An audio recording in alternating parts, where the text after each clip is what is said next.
I think it really depends on the job that you're applying for. Here at Huntr, like we analyze over 55,000 resumes and 450,000 job applications. And what we really found is like technical skills and showcasing that really does matter when you're talking about engineering skills engineering in like jobs, right? And the industry and sector. If you're more of a marketer or a salesperson, then those soft skills really matter more to the job and in the interview process. And so, yeah, we've definitely seen and find that it depends on the role that you're applying for, whether it's more important to focus on those hard technical skills and showcasing those, or whether it's more important to just show that you're personable and likable, which is a lot of what sales jobs entail. So yeah, that's what we've found with that.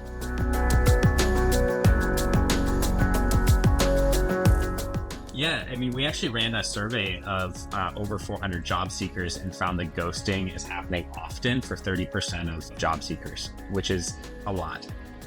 There's a lot of reasons that ghosting can happen. One that's important to sort of clarify is this idea of like the applicant tracking system and getting past the ATS. A lot of people think that their resume is getting screened by some sort of AI or ATS.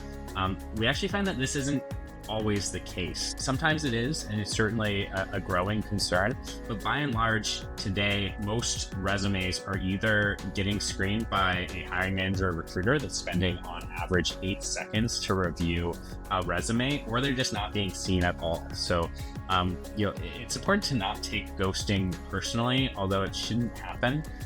It's also outside of your control. What you can control is trying to apply to good jobs, quality jobs that have recently been posted and that are verifiable and they're coming from the source, either the company website or a reputable job search platform, well-found, Welcome to the Jungle, Indeed. And so that's going to really help with decreasing that amount of time that you're being ghosted in your search.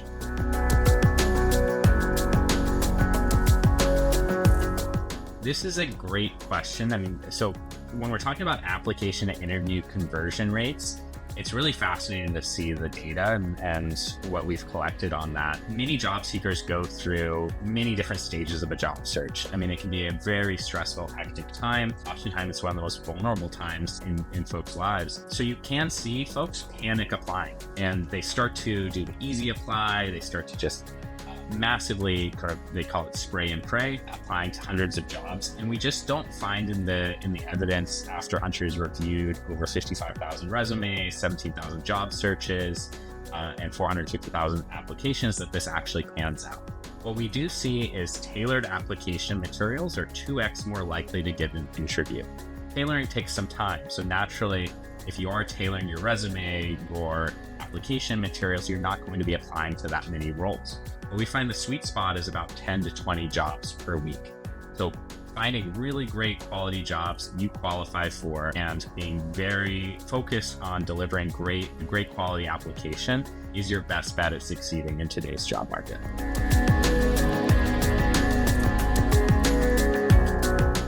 A great question. We actually have a lot of data on this in our Huntr Job Search Trends report. So we analyzed over 250,000 job postings and tracked how often folks got an interview based off of various job boards. What we found was really interesting. We found that LinkedIn just isn't delivering a lot of interviews for the candidates within Huntr that we were tracking. What we saw is sites like Well-Found, Glassdoor, Indeed, Welcome to the Jungle tended to have a higher application to interview conversion rate, sometimes 2 to 3x higher than what we were seeing with LinkedIn.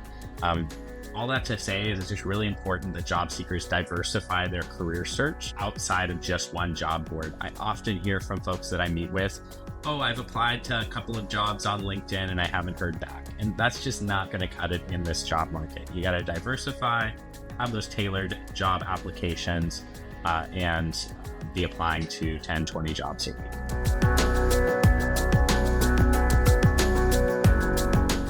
The single greatest impact for interview success. So what we found is if you're getting interviews, you're going to end up getting the job.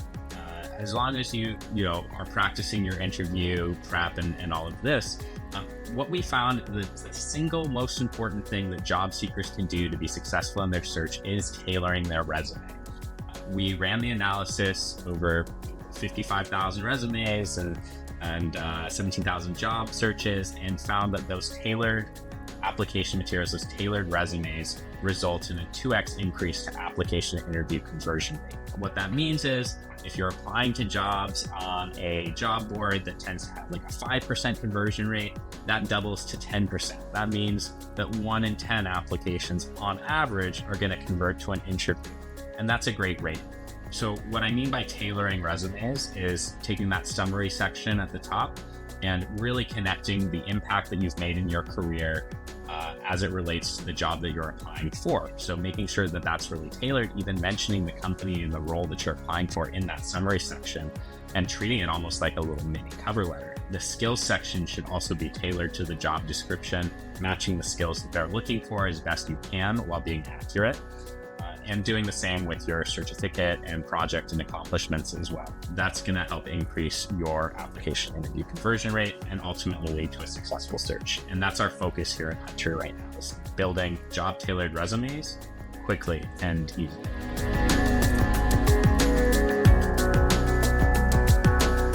We're kind of in the wild west of AI as it applies to everything, but especially the job search. A lot of people found, because resumes are structured pieces of information, right? There's kind of a specific format. So it's actually a good use case for some of the generative AI tools, the LLMs like ChatGPT, Gemini, Grok. They do quite well with delivering what a resume should be. That said, without context and without proper prompting, can hallucinate, it can lie, it doesn't know everything that you've actually done to provide an accurate resume. So it's really important, and there's a lot of snake oil sales in the resume space or in the AI tools for job seekers. And what we're really trying to do and hoping to stand out with Huntr is really building great tools that are vetted and offer data-backed solutions, so providing the AI with context around the job seeker, around the role, and around what each section should look like, while also getting a human-in-the-loop system. So a human-in-the-loop system means that job seekers are also editing and always verifying and reviewing what the AI doesn't know. And so that's a really important step in the process. We can still use AI to take the tailoring process of a resume from 20 to 30 minutes down to 5 minutes, while also making sure it's verifiable and accurate information that's being provided on the resume.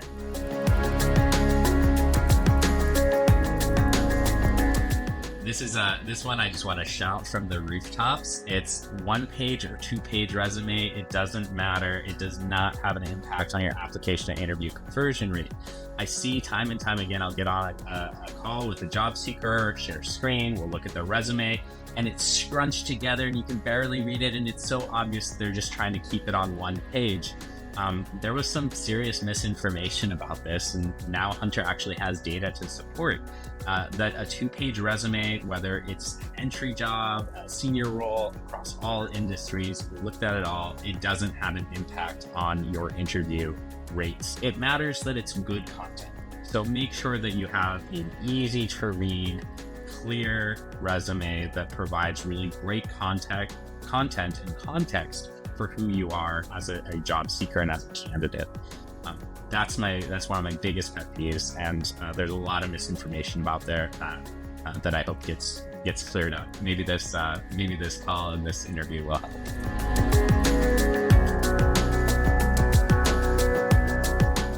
Analyze this in our own job search process or our own candidate hiring process here at Huntr, because you do want to, on the hiring side, see that somebody can do the work that you're looking for, but we've also gotten feedback and actually iterated on our own hiring process when folks are saying, hey, actually this feels like too much work, or I'm worried that you're kind of taking this and just using it, right? And job seekers have a right to be skeptical right now. There's, like I said, 30% of people are being ghosted often in their job search. So there isn't a lot of trust on both sides, and we're seeing that when you're asked to do projects. really be communicative and transparent with the hiring manager and the recruiter on this. It's okay to ask questions, to share, see what they're looking for. And hopefully, and what we actually implemented here at Huntr was a time constraint and really said, hey, we really want you to spend 30 minutes to an hour on this. We can't control that entirely, but hopefully that's helpful to give a better guideline, because really what the hiring manager is looking for with most of the time with that, even in technical interviews, is to see your thinking process and your ability to solve problems and understand things that are new, you're just confronted with. It's not so much about and shouldn't be about the end product that you come out with the interview. If it is, then it's more likely that hiring manager or company is being a little bit nefarious in what they're asking for. What they really should be, and what is fair, is just to see your process and see your thinking to be able to make sure that it's a good match.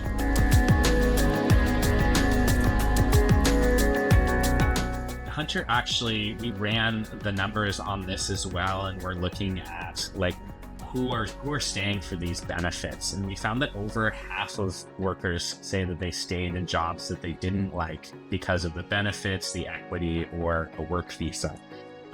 So it's really important to kind of weigh your options. What I always say is, if you're not learning or earning, or ideally both, you should be looking for another job. And if anyone's ever unsure about it, but they're sure that they're unsatisfied, there is no cost to you shopping around and seeing if there's a better fit for you and a better role.